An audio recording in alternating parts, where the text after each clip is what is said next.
ആദ്യം ഞാനൊരു കഥ പറയാം. 1990കളിൽ ഇന്റർനെറ്റ് വ്യാപകമായി വന്നപ്പോൾ ഒരുപാട് പേര് ഇന്റർനെറ്റ് പോകേണ്ടായി. അന്നത്തെ ഇന്റർനെറ്റിന്റെ മെയിൻ സംഭവം എന്ന് പറയുന്നത് മെയിലാണ്, മെയിൽ സർവീസാണ്. മെയിൽ എന്ന് പറയുന്നത് നമ്മൾ ഇന്നത്തെ ഇമെയിൽ സർവീസാണ്. സത്യം പറഞ്ഞാൽ 1971കളിൽ തന്നെ ഈ ഇമെയിൽ എന്ന് പറയുന്ന സംഭവം റേ ടോമിൽസൺ എന്ന് പറഞ്ഞാൽ കണ്ടെത്തിയിട്ടുണ്ട്. 1971 അത് കണ്ടെത്തിയിട്ടുണ്ടെങ്കിലും അതിൻ്റെ ഒരു വ്യാപകമാകുന്നത് നമ്മുടെ ഇന്നത്തെ അല്ലെങ്കിൽ 1900-ന് ശേഷമുള്ള ആ ഒരു ഇന്റർനെറ്റിന്റെ വ്യാപകം വന്നതോട് കൂടിയാണ്. എന്ന് കരുതി 1971 ഇന്റർനെറ്റ് ഇല്ല എന്നുള്ളതല്ല. ഇന്റർനെറ്റിന്റെ ആദ്യ രൂപമായ അർപ്പാനെറ്റ്, അഡ്വാൻസ്ഡ് റിപ്പോർട്ടിംഗ് ഏജൻസി നെറ്റ്വർക്ക് എന്ന് പറഞ്ഞ അപ്രാനെറ്റ് 1960 തന്നെ സ്ഥാപനമായിരുന്നു. ഈ അപ്രാനെറ്റ് എന്ന് പറഞ്ഞു കഴിഞ്ഞാൽ കമ്പ്യൂട്ടറുകളെ തമ്മിൽ ബന്ധിപ്പിക്കുന്ന ഒരു സംഭവമാണ് ഈ അപ്രാനെറ്റ് എന്ന് പറയുന്നത്. ഈ 1960 ഈ അപ്രാനെറ്റ് വരാനുണ്ടായ കാരണം 1950 മുതൽ തന്നെ അപ്രാനെറ്റ് എന്നുള്ള ടെക്നോളജിയാണ്. 1950 മുകളിൽ തന്നെ നമുക്ക് കമ്പ്യൂട്ടർ സയൻസ് എന്ന് പറഞ്ഞിട്ടുള്ള ആ ഒരു ഡിസിപ്ലിൻ വളരെ വ്യാപകമായി കൊണ്ടിരിക്കുന്ന സംഭവമായിരുന്നു. ഇത് നമ്മുടെ നാട്ടിലല്ല, സ്വാഭാവികമായിട്ടും നിങ്ങൾക്ക് ഏത് നാട്ടിലാണ് ചിന്തിച്ചാൽ അറിയാൻ പറ്റും. നല്ല ഉയർന്ന ചിന്താഗതിയുള്ള വളരെ നല്ല ഹാർഡ് വർക്കിംഗ് ആയിട്ടുള്ള രാജ്യങ്ങളിൽ മാത്രമാണ് ഇതൊക്കെ ഉണ്ടാകുന്നത്. അപ്പോൾ 1950കളിൽ തന്നെ ഈ കമ്പ്യൂട്ടർ സയൻസ് എന്ന് പറയുന്ന ഒരു ഡിസിപ്ലിൻ വളരെ വ്യാപകമായി കൊണ്ടിരിക്കുകയാണ്. അപ്പോൾ അതിനുശേഷമാണ് 1960 അർപ്പാനെറ്റ് ടെക്നോളജി ഉണ്ടാവും. അതിനുശേഷം 1971 ഇമെയിൽ, റേ ടോമിൽസൺ എന്ന് പറഞ്ഞ ആൾ ഇമെയിൽ കണ്ടെത്തുന്നു. 1990കളിലും 2000-നും ഇടയിൽ ഈ ഇമെയിലും ഇന്റർനെറ്റും ഒക്കെ വളരെ വ്യാപകമായി വരുന്നു. ഈ സ്ഥാപനത്തിന്, ഈ പറഞ്ഞ ഈ സംഭവത്തിനൊക്കെ നമ്മൾ നെറ്റ്ഫ്ലിക്സുമായിട്ട് നല്ല ബന്ധമുണ്ട്. അതിനെക്കുറിച്ച് ഞാൻ പിന്നീട് പറയാം. അടുത്തത് നമുക്ക് OTT എന്താണ് നോക്കാം. ഈ OTT പ്ലാറ്റ്ഫോമും നെറ്റ്ഫ്ലിക്സുമായിട്ട് വളരെ നല്ല രീതിയിൽ ബന്ധമുണ്ട്. ഈ OTT എന്ന് പറയുന്നത് മീഡിയ സർവീസ് ഡയറക്ട്ലി ഇന്റർനെറ്റിലൂടെ വ്യൂവേഴ്സിന്റെ കൈകളിൽ എത്തിക്കുക എന്നുള്ളതാണ് OTT പ്ലാറ്റ്ഫോമിന്റെ ലക്ഷ്യങ്ങളിൽപ്പെട്ട ഒരു ലക്ഷ്യം. OTT പ്ലാറ്റ്ഫോമിന് ഒരുപാട് ലക്ഷ്യങ്ങളുണ്ട്. അതിൽപ്പെട്ട പ്രധാനപ്പെട്ട ലക്ഷ്യമാണ് മീഡിയ സർവീസ് ഡയറക്ട്ലി വ്യൂസിന്റെ അടുത്തേക്ക് എത്തിക്കുക. ഈ 1997 നെറ്റ്ഫ്ലിക്സ് എന്ന് പറയുന്ന കമ്പനി സ്ഥാപിച്ചത്. ഈ നെറ്റ്ഫ്ലിക്സ് എന്ന കമ്പനീസിന്റെ ഫൗണ്ടർ റീഡ് ഹാസ്റ്റിംഗ് ആണ് എന്ന് പലരും പറയാറുണ്ടെങ്കിലും അതിന്റെ യഥാർത്ഥത്തിലുള്ള ഫൗണ്ടർ എന്ന് പറയുന്നത് മാർക്ക് റാൻഡോൾഫ് എന്ന് പറയുന്ന വ്യക്തിയാണ്. അപ്പൊ ഇന്ന് ഇന്റർനെറ്റിലൊക്കെ നിങ്ങൾ സെർച്ച് ചെയ്ത് നോക്കിക്കഴിഞ്ഞാൽ പലതിലും റീഡ് ഹാസ്റ്റിംഗ് എന്നുള്ളൊരു പേരാണ് കാണാൻ സാധിക്കുക. അതിന് കാരണമുണ്ട്. മാർക്ക് റാൻഡോൾഫ് വളരെ വ്യക്തമായിട്ട് അദ്ദേഹത്തിന്റെ 2019 ഇറക്കിയ ദാറ്റ് വിൽ നെവർ വർക്ക് എന്ന് പറയുന്ന ഒരു ബുക്കിൽ അദ്ദേഹം പറയുന്നുണ്ട്, ഞാനാണ്, അതായത് ഇപ്പോഴത്തെ നെറ്റ്ഫ്ലിക്സിന്റെ ഐഡിയ എന്ന് പറയുന്നത്, ആ ഒരു കമ്പനിയുടെ ഐഡിയ എന്ന് പറയുന്നത് ഞാനാണ് കൊണ്ടുവന്നത് എന്നത് മാർക്ക് റാൻഡോൾഫ് 2019 ഇറങ്ങിയ ബുക്കിൽ പറയുന്നുണ്ട്. ഈ റീഡ് ഹാസ്റ്റിംഗ് എന്ന് പറയുന്ന വ്യക്തിയാണ് നെറ്റ്ഫ്ലിക്സിന്റെ ഇപ്പോഴത്തെ CEO. അതായത് ഈ മാർക്ക് റാൻഡോൾഫ് ആണ് ആദ്യത്തെ നെറ്റ്ഫ്ലിക്സിന്റെ CEO എന്ന് പറയുന്നത് 1990 ശേഷം. പക്ഷെ അവിടെ ഒരു കഥയുണ്ട്. 1997 റീഡ് ഹാസ്റ്റിംഗ് എന്ന് പറയുന്ന വ്യക്തി ആദ്യത്തെ ഇൻവെസ്റ്ററാണ്, ഇനീഷ്യൽ ഇൻവെസ്റ്ററാണ് നെറ്റ്ഫ്ലിക്സിന്റെ. മാർക്ക് റാൻഡോൾഫും അതുപോലെ റീഡ് ഹാസ്റ്റിംഗും രണ്ടുപേരും കോഫൗണ്ടർ എന്നുള്ള സെറ്റപ്പിൽ നിന്ന് നിങ്ങൾക്ക് ഇന്റർനെറ്റിലൊക്കെ സെർച്ച് ചെയ്താൽ അറിയാൻ പറ്റും. പക്ഷെ ഈ മാർക്ക് റാൻഡോൾഫ് 1999 ഈ CEO പദവി റീഡ് ഹാസ്റ്റിംഗിന് കൊടുക്കുന്നത്. 2002 അദ്ദേഹം കമ്പനി വിട്ട് പോകുന്നത്. നിങ്ങൾക്ക് ഒരു കാര്യം അറിയാൻ പറ്റും. 2002 മുതൽ ഈ വർഷം വരെ മാർക്ക് റാൻഡോൾഫ് എന്ന വ്യക്തിക്ക് ഒരു തരത്തിലുമുള്ള ഷെയർ നെറ്റ്ഫ്ലിക്സ് എന്ന കമ്പനിയിൽ ഓൺ ചെയ്യുന്നില്ല. അപ്പൊ റീഡ് ഹാസ്റ്റിംഗ് ആണ് ഇപ്പോഴത്തെ കണ്ട CEO നമ്മൾ പറഞ്ഞു. ആദ്യത്തെ CEO റാൻഡോൾഫ് ആയിരുന്നു, മാർക്ക് റാൻഡോൾഫ് ആയിരുന്നു. ഇപ്പോഴത്തെ CEO അതായത് റീഡ് ഹാസ്റ്റിംഗ് ഏകദേശം 2.3% ഷെയർ മാത്രമാണ് ഇപ്പോൾ നെറ്റ്ഫ്ലിക്സ് ഓൺ ചെയ്യുന്നത്. അദ്ദേഹത്തെ ഏകദേശം $6.3 ബില്യൺ ആയിട്ട് കണക്കാക്കുന്നുണ്ട് അതിന്റെ വാല്യൂഷൻ. ഈ മാർക്ക് റാൻഡോൾഫ് 2002 തന്നെ നെറ്റ്ഫ്ലിക്സിലുള്ള സകല ഷെയറുകളും വിറ്റിട്ട് നെറ്റ്ഫ്ലിക്സിൽ നിന്ന് പോയിട്ടുണ്ട്. പക്ഷെ നെറ്റ്ഫ്ലിക്സിന് 1997 മുതൽ 2002 വരെ അല്ലെങ്കിൽ 1999 വരെ കമ്പനിയിൽ നിന്ന് വിട്ടുപോകുന്നത് വരെ ഒരുപാട് 93 മില്യൺ സബ്സ്ക്രൈബേഴ്സിലോട്ട് എത്തിച്ചതിൽ പ്രധാന പങ്കുവഹിച്ച വ്യക്തിയായിരുന്നു മാർക്ക് റാൻഡോൾഫ്. അപ്പൊ ഇന്ന് നമ്മൾ വളരെ സെർച്ച് ചെയ്താൽ നമുക്ക് അറിയാൻ പറ്റുന്ന ഇതിന്റെ ഒരു ഫൗണ്ടർ എന്ന് പറയുന്നത് റീഡ് ഹാസ്റ്റിംഗിനെയാണ് പലർക്കും കാണാനായിട്ട് സാധിക്കുക. റീഡ് ഹാസ്റ്റിംഗ്സ് സത്യം പറഞ്ഞാൽ ഇതിൻ്റെ ഒരു ഇനീഷ്യൽ ഇൻവെസ്റ്റർ ആയിരുന്നു.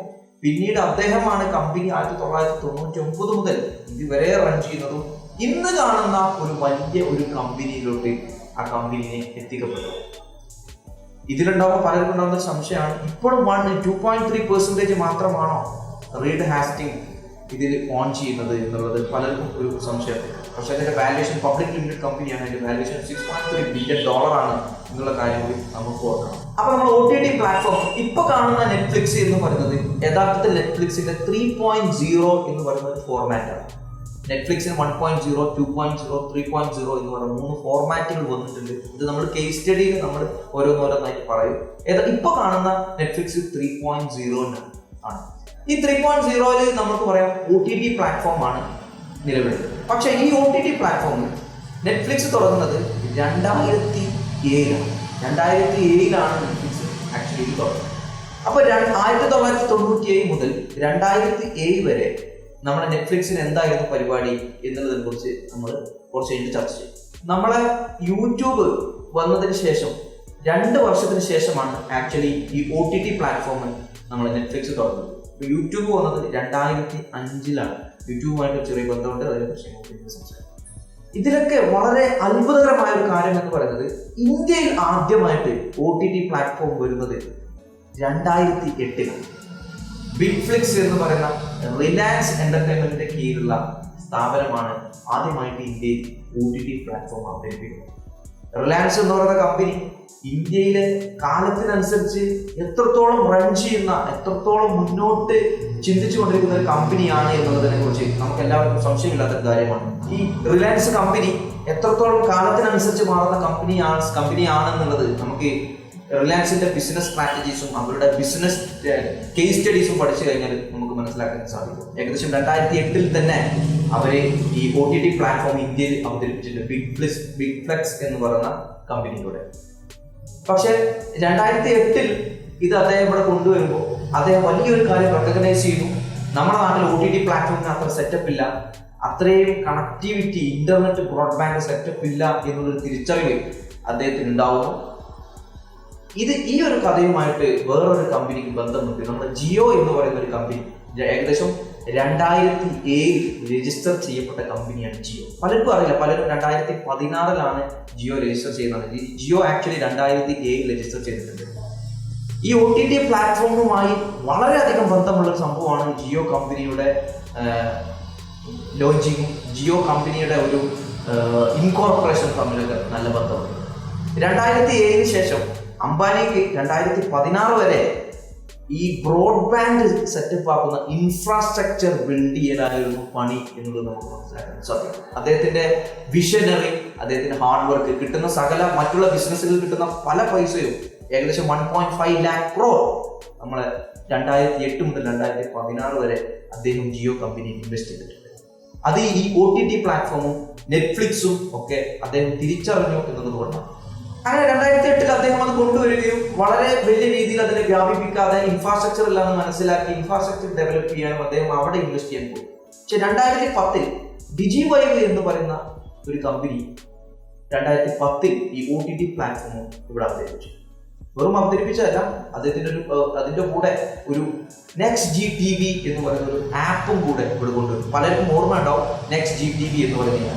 ഈ നെക്സ്റ്റ് ജി TV എന്ന് പറയുന്ന ആപ്പ് ആണ് ഇന്ത്യയിൽ ആദ്യമായിട്ട് OTT പ്ലാറ്റ്ഫോമിൽ വരുന്നതും ഇന്ത്യയിലെ IPL ഒക്കെ ആദ്യമായിട്ട് മൊബൈൽ ഫോണിൽ കണ്ടത് 2013 കാലഘട്ടത്തെ IPL മൊബൈൽ കിട്ടുന്നുണ്ടായിരുന്നു.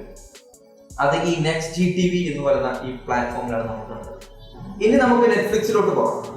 നമ്മൾ നേരത്തെ പറഞ്ഞ OTT, ഇമെയിൽ, അപ്രാനെറ്റ്, ഇന്റർനെറ്റ്, അതുപോലെ ES, ഇതൊക്കെ നിങ്ങൾ കറക്റ്റ് ഓർത്ത് വെക്കുകയാണെങ്കിൽ, മനസ്സിലാക്കിയിട്ടുണ്ടെങ്കിൽ നിങ്ങൾക്ക് കൂടുതലായിട്ട് ഒന്നും കൂടി മനസ്സിലാവും.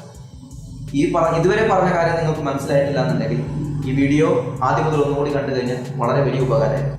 നെറ്റ്ഫ്ലിക്സ് എന്ന കമ്പനിയെ കുറിച്ച് പറയുന്നതിന് മുമ്പ് അതിന്റെ യഥാർത്ഥ ചരിത്രം പറയണമെങ്കിൽ ബ്ലോക്ക് ബസ്റ്റർ എന്ന് പറയുന്ന കമ്പനിയെ കൂടി നിങ്ങൾ പഠിക്കേണ്ടത്.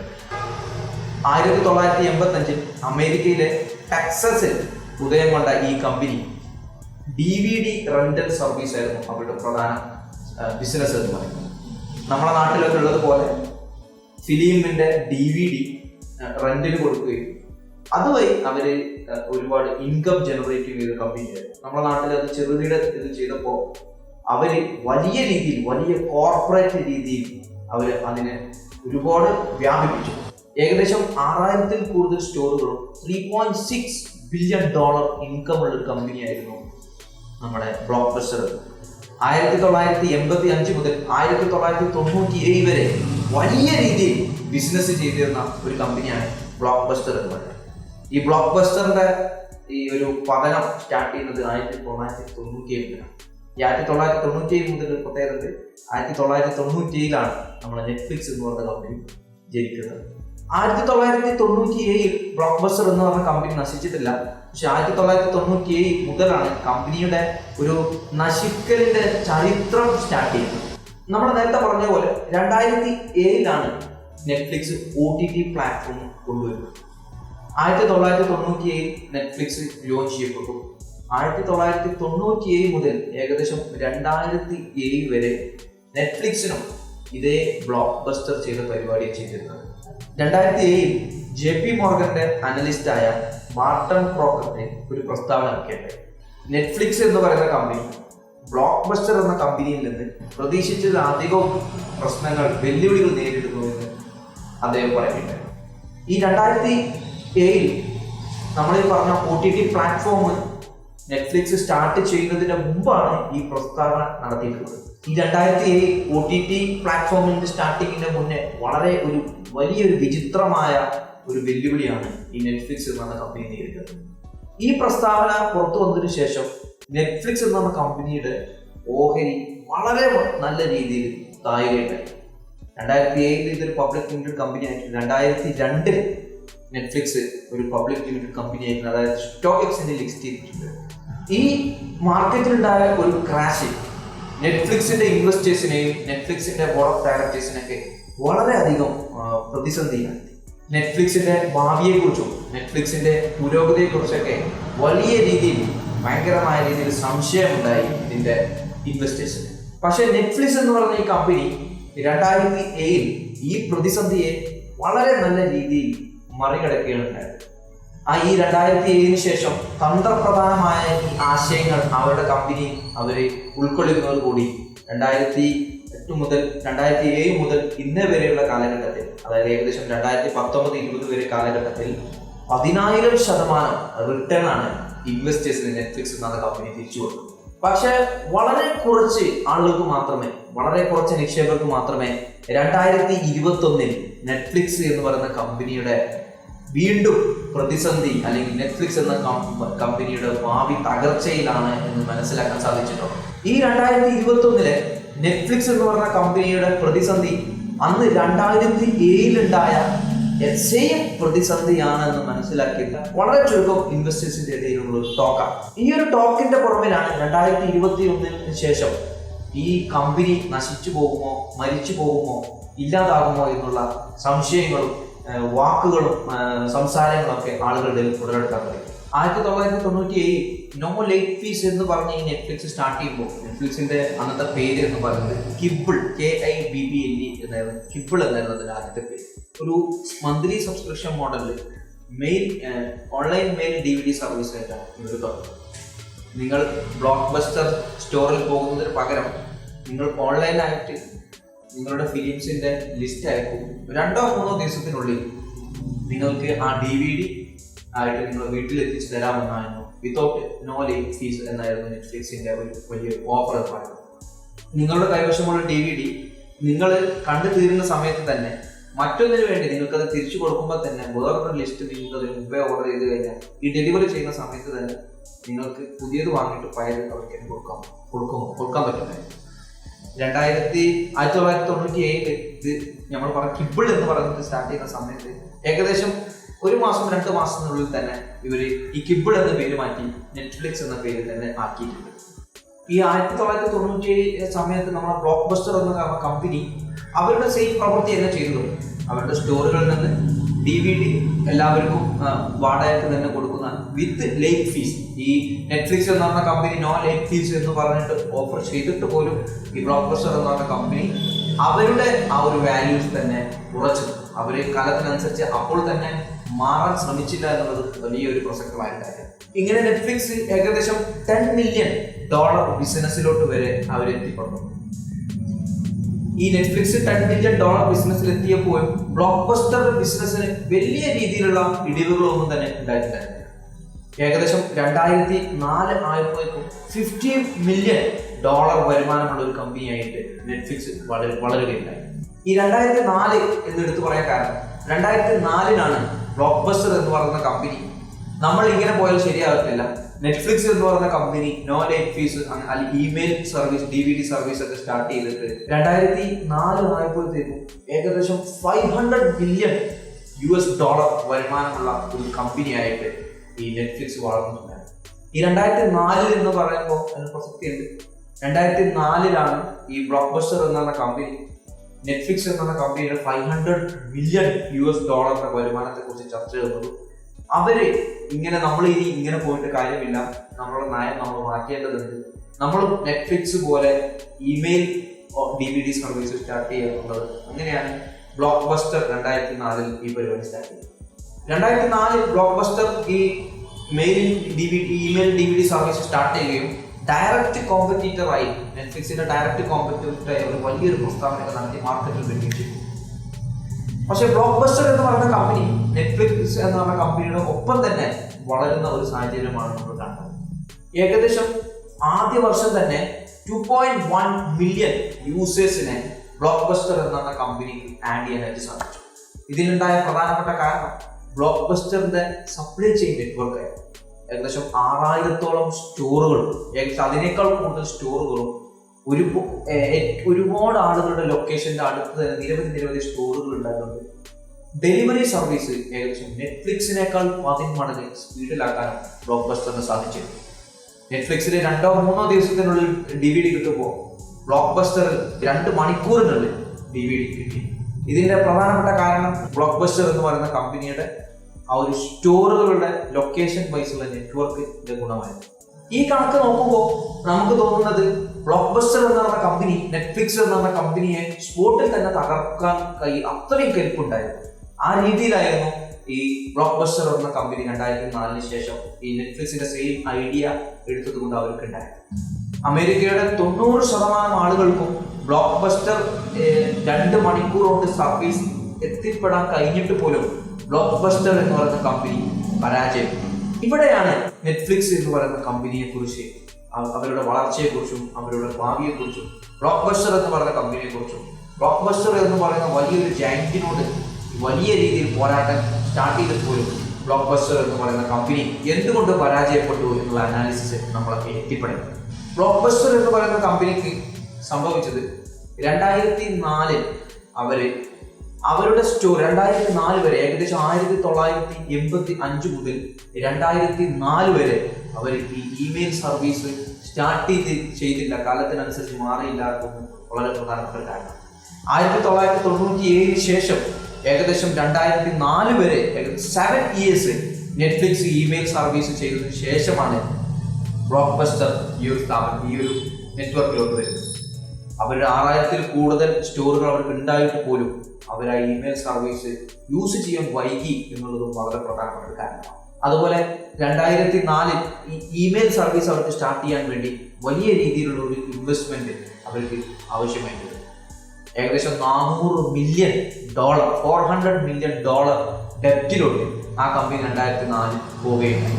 ഈ പുതിയ സ്ട്രാറ്റജീസ് കൊണ്ടുവരാൻ വൈകുകയും അതുപോലെ കാലത്തിനനുസരിച്ച് മാറാതിരിക്കുകയും പുതിയ സംവിധാനങ്ങൾ കൊണ്ടുവരാൻ എടുത്ത സമയവും അതിൽ ഇൻവെസ്റ്റ് ചെയ്ത ക്യാഷും ഒക്കെ ആയപ്പോൾ ഡെപ്റ്റിലായപ്പോൾ പുതിയ രീതികളും പുതിയ ആശയങ്ങളൊക്കെ കൊണ്ടുവരാൻ ബ്ലോക്ക് ബസ്റ്ററിന് ഭയങ്കരമായ ബുദ്ധിമുട്ടുണ്ടായി. ഫണ്ടിന്റെ ഷോർട്ടേജ് വളരെ നല്ല രീതിയിൽ അവരെ എഫക്ട് ചെയ്തു. എന്നിട്ടും ഈ കടക്കണിലായ ഈ കമ്പനി ഏകദേശം 2007 വരെ നെറ്റ്ഫ്ലിക്സ് എന്ന് പറയുന്ന കമ്പനിക്ക് ഭയങ്കര നല്ല രീതിയിൽ താരതമ്യം. നെറ്റ്ഫ്ലിക്സിന്റെ ഏകദേശം ഒരുപാട് വരിക്കാരെ ഈ ബ്ലോക്ക് ബസ്റ്റർ എന്ന് പറയുന്ന കമ്പനി കടത്തിലായിട്ട് പോലും ഏറ്റെടുത്തു. 2007 വരെയൊക്കെ ബ്ലോക്ക് ബസ്റ്റർ എന്ന് പറയുന്ന കമ്പനിക്ക് വളരെ നല്ല രീതിയിൽ നെറ്റ്ഫ്ലിക്സിനേക്കാൾ വളരെ നല്ല രീതിയിലുള്ള വളർച്ചയായിരുന്നു ഉണ്ടായത്. ഇത്രയൊക്കെ കടക്കണയിലൊന്നും ഇത്രയൊക്കെ കാലത്തിനനുസരിച്ച് മാറാൻ വൈകിട്ടും പുതിയ സ്ട്രാറ്റജി കൊണ്ടുവരാൻ വൈകിട്ട് പോലും 2007 വരെ ഈ കമ്പനി ഹൈലി സക്സസ്ഫുൾ ആയിട്ട് നല്ല രീതിയിൽ നെറ്റ്ഫ്ലിക്സ് തന്നെ കമ്പനി ഇല്ലാതാകുന്ന രീതിയിലായിരുന്നു പോകുന്നത്. അങ്ങനെ നെറ്റ്ഫ്ലിക്സ് എന്ന് പറഞ്ഞ കമ്പനിയും ഏകദേശം നല്ല രീതിയിൽ വളരുന്നുണ്ട്. ബ്ലോക്ക് ബസ്റ്റർ എന്ന് പറഞ്ഞ കമ്പനി നല്ല രീതിയിൽ ഏകദേശം വളർന്നുകൊണ്ടിരിക്കുന്ന ഒരു ടൈം. നെറ്റ്ഫ്ലിക്സ് എന്ന കമ്പനി തകർന്നു എന്നല്ല അതിൻ്റെ അർത്ഥം. നെറ്റ്ഫ്ലിക്സ് എന്ന് പറയുന്ന കമ്പനിയേക്കാൾ ബ്ലോക്ക് ബസ്റ്റർ കമ്പനി വീണ്ടും മുന്നിലോട്ട് ചാടി 2007.